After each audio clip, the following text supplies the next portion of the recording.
మన కన్ను ఒక అద్భుతమైన నిర్మాణం.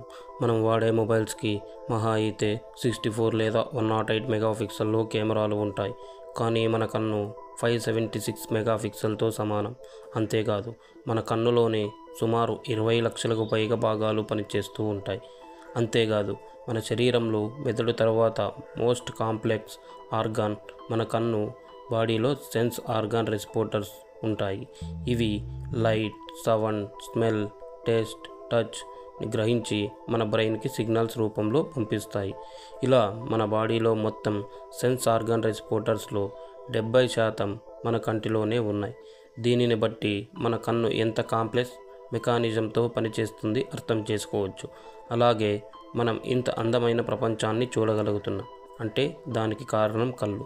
మరి ఇలాంటి మన కళ్ళు ఎలా పనిచేస్తాయి, ఈ ప్రపంచాన్ని ఎలా చూడగలుగుతున్నాం, ఇలా కంటికి సంబంధించిన పూర్తి వివరాలు ఈ వీడియోలో తెలుసుకుందాం. సూర్యుడు లేదా ఒక బల్బు నుంచి వచ్చిన కాంతి అనేది ఏదైనా ఒక వస్తువు పైన పడి ఆ లైట్ రిఫ్లెక్షన్ వల్ల మన కంటి మీద పడడం వల్ల మనకు ఆ వస్తువు కనిపిస్తుంది.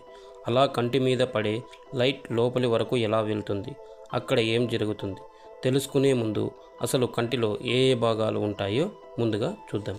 మొదటిగా మనం చూసుకున్నట్లయితే కార్నియా అనేది కంటి ముందు భాగంలో ఉన్న ఒక పారదర్శక గోపురం ఆకారపు నిర్మాణంలో ఉంటుంది. ఇది బయట నుంచి వచ్చే కాంతిని లోపలికి ప్రవేశించడానికి ఒక కిటికీ వలె పనిచేస్తుంది. అలాగే కంటిలో ప్రవేశించే కాంతిలో ఎక్కువ భాగాన్ని కేంద్రీకరించడానికి ఇది బాధ్యత వహిస్తుంది. ఇది కంటిలోని ప్రవేశించినప్పుడు కాంతిని వక్రీభవనం చేస్తుంది. కంటి వెనుక భాగంలో ఉన్న కాంతిని సున్నితంగా ఉండే కణజాలమైన రెటినాపై చిత్రాలు కేంద్రీకరించడానికి ఇది సహాయపడుతుంది. ఈ కార్నియా అనేది స్పష్టమైన దృష్టికి చాలా అవసరం. నెక్స్ట్ గనుక మనం చూసుకున్నట్లయితే సెకండ్ వన్ ఐరిస్. కంటి కటకం యొక్క ముందు భాగంలో ఐరిస్ ఉంటుంది. ఇది కనుపాప పరిమాణం మరియు వ్యాసాన్ని నియంత్రిస్తుంది మరియు తద్వారా కంటిలోకి ప్రవేశించే కాంతి పరిమాణాన్ని నియంత్రిస్తుంది. ఐరిస్ కండురాల కనుపాప అని పిలువబడే అపెచర్స్ పరిమాణాన్ని నియంత్రిస్తుంది. కాంతి ప్రకాశవంతంగా ఉన్నప్పుడు కనుపాప మూసివేసి కళ్ళలోకి తక్కువ కాంతిని ప్రవేశిస్తుంది మరియు కాంతి ముసుకగా ఉన్నప్పుడు అది కనుపాపను ఎక్కువగా తెరుస్తుంది. తద్వారా కంటిలోకి ఎక్కువ కాంతి ప్రవేశించడానికి వీలు కల్పిస్తుంది. ఐరిస్ నిర్మాణం మరియు పనితీరు.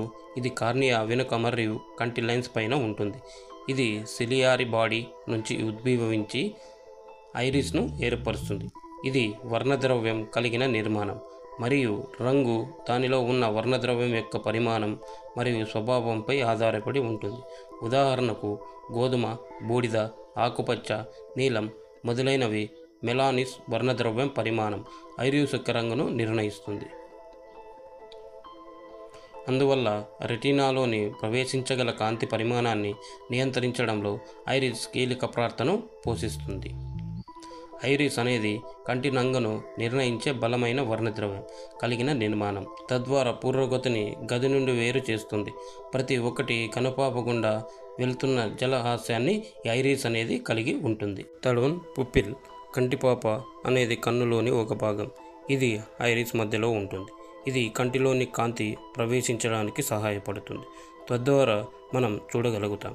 కంటిపాప పరిమాణం కాంతి తీవ్రతను బట్టి మారుతుంది. కాంతి ఎక్కువగా ఉన్నప్పుడు చిన్నగా, తక్కువగా ఉన్నప్పుడు పెద్దగా ఉంటుంది. కంటిపాప కంటిలోకి ప్రవేశించే కాంతి పరిమాణాన్ని నియంత్రిస్తుంది. కంటిపాప గుండా కాంతి రెటినాకు చేరుతుంది. అక్కడ అది చిత్రంగా మారుతుంది. దీని ద్వారా మనం చూడగలుగుతున్నాం.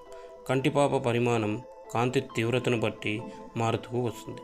సమీపంలోని వస్తువులను చూడడానికి కంటిపాప పెద్దదిగా మరియు దూరంలోని వస్తువులను చూడడానికి చిన్నదిగా కనిపిస్తుంది. కంటిపాప సాధారణంగా నలుపు రంగులో కనిపిస్తుంది. ఇది కాంతిని పీల్చుకుంటుంది, అందుకని అది నలుపుగా కనిపిస్తుంది. దీనిని కొన్ని జంతువుల్లో కంటిపాప రంగులు కూడా మార్చవచ్చు. అలాగే మానవుడి యొక్క కన్ను పనిచేయే విధానం గురించి కూడా చూసుకుంటే, చూడవలసిన వస్తువు నుండి వచ్చే కాంతి కిరణాలు కనుపాప ద్వారా కంటిలోకి ప్రవేశించి కంటి కటకంపై పడతాయి.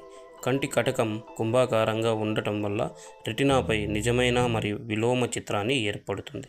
రెటినాలోని కాంతిని సున్నితమైన కణం ప్రకారం వచ్చినప్పుడు సక్రిమం అవుతుంది మరియు విద్యుత్ సంకేతాలను ఉత్పత్తి చేస్తుంది.